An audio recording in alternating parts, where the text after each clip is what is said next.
Okay. ಈಗ ಇಶಾನಿ ಅವ್ರನ್ನ big boss ಮನೇಲಿದ್ದಾಗ Michael ಅವರು ಎಷ್ಟು ಮಿಸ್ ಮಾಡಿಕೊಂಡ್ರು ಅಂತ? ಅಲ್ಲಿ ಬಿಗ್ ಬಾಸ್ ಮನೆಯಲ್ಲಿ ಇರುವಾಗ ನಾ ಇಶಾನಿನ ಆ್ಯಕ್ಚುಲಿ ತುಂಬ ಮಿಸ್ ಮಾಡಿದೆ. ಯಾಕಂದರೆ ನಮ್ಮ ಮಧ್ಯದಲ್ಲಿ ಒಂದು ಫ್ರೆಂಡ್ಶಿಪ್ ಇತ್ತು, ಒಂದು ಒಳ್ಳೆ ಕನೆಕ್ಷನ್ ಇತ್ತು. ಸೊ ಆವಾಗ ತುಂಬ ಮಿಸ್ ಆಯಿತು. ಯಾಕಂದರೆ ನಾ ಅಲ್ಲಿ ಸ್ಟಾರ್ಟಿಂಗಲ್ಲಿ ಇಶಾನಿ ಜೊತೆನೇ ಜಾಸ್ತಿ ಟೈಮ್ ಸ್ಪೆಂಡ್ ಮಾಡ್ತಾ ಇದ್ದೆ. ಬಟ್ ಒಂದು ಕಡೆ ಅದು ನನಗೆ ಒಂದು ಅಡ್ವಾಂಟೇಜು ಆಯಿತು. ಯಾಕೆಂದರೆ ಇನ್ನೂ ಸ್ವಲ್ಪ ಮೆಂಟಲ್ ಸ್ಪೇಸ್ ಇತ್ತು ಬೇರೆಯವ್ರ ಜೊತೆ ಮಿಂಗಲ್ ಆಗೋದಕ್ಕೆ ಆ್ಯಂಡ್ ಆಟದ ಮೇಲೆ ಕಾನ್ಸಂಟ್ರೇಟ್ ಮಾಡೋದಕ್ಕೆ. So double edged. ಇಶಾನಿ ಅವರು ಆಚೆ ಬಂದಮೇಲೆ ಮೈಕಲ್ ಅವರು ಆ ಆಟ ಬದಲಾಯ್ತಾ? ಆ್ಯಕ್ಚುಲಿ ಬದಲಾಯಿತು. ಯಾಕೆಂದರೆ ಇನ್ನೂ ಸ್ವಲ್ಪ ಅಗ್ರೆಸಿವ್ ಇದೆ, ಇನ್ನೂ ಸ್ವಲ್ಪ ಟೈಮ್ ಸಿಕ್ತು ಎಲ್ಲರ ಜೊತೆ ಮಿಂಗಲ್ ಆಗೋದಕ್ಕೆ. ಸೊ ಆಟ ಡೆಫಿನೆಟ್ಲಿ ಚೇಂಜ್ ಆಯಿತು. ಓಕೆ. ವಿಟಮಿನ್ ಎಮ್ ಅನ್ನೋ ಸಾಂಗ್ ರಿಲೀಸ್ ಮಾಡ್ತಿದ್ದಾರೆ ಇಶಾನಿ ಅವರು. ಸೊ ವಿಟಮಿನ್ ಎಮ್ ಅಂತ ಅಂದರೆ ಏನು?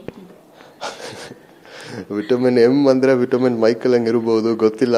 ಅದು ಇಶಾನಿ ಜೊತೆ ಇನ್ನೂ ಒಂದು ಸ್ವಲ್ಪ ಮಾತಾಡೋಕ್ಕೆ ಇನ್ನೂ ಅವಕಾಶನೇ ಸಿಕ್ಕಿಲ್ಲ. ಯಾಕೆಂದರೆ ಹೊರಗಡೆ ಬಂದಿದ ಮೇಲೆ ಫುಲ್ ಬ್ಯುಸಿ ಇದ್ದಿದ್ದೀನಿ. ಬಟ್ ಹೋಗಿ ಇನ್ನೂ ಮಾತಾಡಿ ಗೊತ್ತಾಗಬೇಕು ಏನಂತ. ಇನ್ನೂ ಆ್ಯಕ್ಚುಲಿ ಮೆಸೇಜ್ ಮಾಡಿದೆ, ಬಟ್ ಕಾಲ್ ಮಾಡೋಕ್ಕೆ ಟೈಮ್ ಸಿಗಲಿಲ್ಲ. ಬಟ್ ಇನ್ನು ಒಂದು ಫ್ರೀ ಟೈಮ್ ಸಿಕ್ಕಿದ್ರೆ ಈ ಇಂಟರ್ವ್ಯೂಸ್ ಎಲ್ಲ ಎಂಡ್ ಆಗಿದ ಮೇಲೆ ಡೆಫಿನೆಟ್ಲಿ ಹೋಗಿ ಮೀಟ್ ಮಾಡೋದಕ್ಕೆ ಪ್ಲಾನ್ ಇದೆ. ಯಾರನ್ನ ಮಿಸ್ ಮಾಡ್ಕೊಳ್ತಿದ್ದಾರೆ ಮೈಕಲ್ ಅವರು? ಈಗ ಇಶಾನಿ ಅವ್ರನ್ನ ಬಿಗ್ ಬಾಸ್ ಮನೇಲಿದ್ದಾಗ ಮೈಕಲ್ ಅವರು ಎಷ್ಟು ಮಿಸ್ ಮಾಡಿಕೊಂಡ್ರು ಅಂತ? ಅಲ್ಲಿ ಬಿಗ್ ಬಾಸ್ ಮನೆಯಲ್ಲಿ ಇರುವಾಗ ನಾ ಇಶಾನಿನ ಆ್ಯಕ್ಚುಲಿ ತುಂಬ ಮಿಸ್ ಮಾಡಿದೆ. ಯಾಕಂದರೆ ನಮ್ಮ ಮಧ್ಯದಲ್ಲಿ ಒಂದು ಫ್ರೆಂಡ್ಶಿಪ್ ಇತ್ತು, ಒಂದು ಒಳ್ಳೆ ಕನೆಕ್ಷನ್ ಇತ್ತು.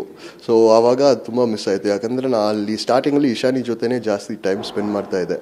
ಬಟ್ ಒಂದು ಕಡೆ ಅದು ನನಗೆ ಒಂದು ಅಡ್ವಾಂಟೇಜು ಆಯಿತು. ಯಾಕೆಂದರೆ ಇನ್ನೂ ಸ್ವಲ್ಪ ಮೆಂಟಲ್ ಸ್ಪೇಸ್ ಇತ್ತು ಬೇರೆಯವ್ರ ಜೊತೆ ಮಿಂಗಲ್ ಆಗೋದಕ್ಕೆ ಆ್ಯಂಡ್ ಆಟದ ಮೇಲೆ ಕಾನ್ಸಂಟ್ರೇಟ್ ಮಾಡೋದಕ್ಕೆ. So double edged.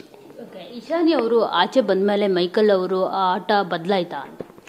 ಆ್ಯಕ್ಚುಲಿ ಬದಲಾಯಿತು. ಯಾಕೆಂದರೆ ಇನ್ನೂ ಸ್ವಲ್ಪ ಅಗ್ರೆಸಿವ್ ಇದೆ, ಇನ್ನೂ ಸ್ವಲ್ಪ ಟೈಮ್ ಸಿಕ್ತು ಎಲ್ಲರ ಜೊತೆ ಮಿಂಗಲ್ ಆಗೋದಕ್ಕೆ. ಸೊ ಆಟ ಡೆಫಿನೆಟ್ಲಿ ಚೇಂಜ್ ಆಯಿತು.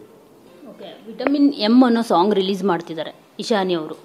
ಸೊ ವಿಟಮಿನ್ ಎಮ್ ಅಂತ ಅಂದರೆ ಏನು?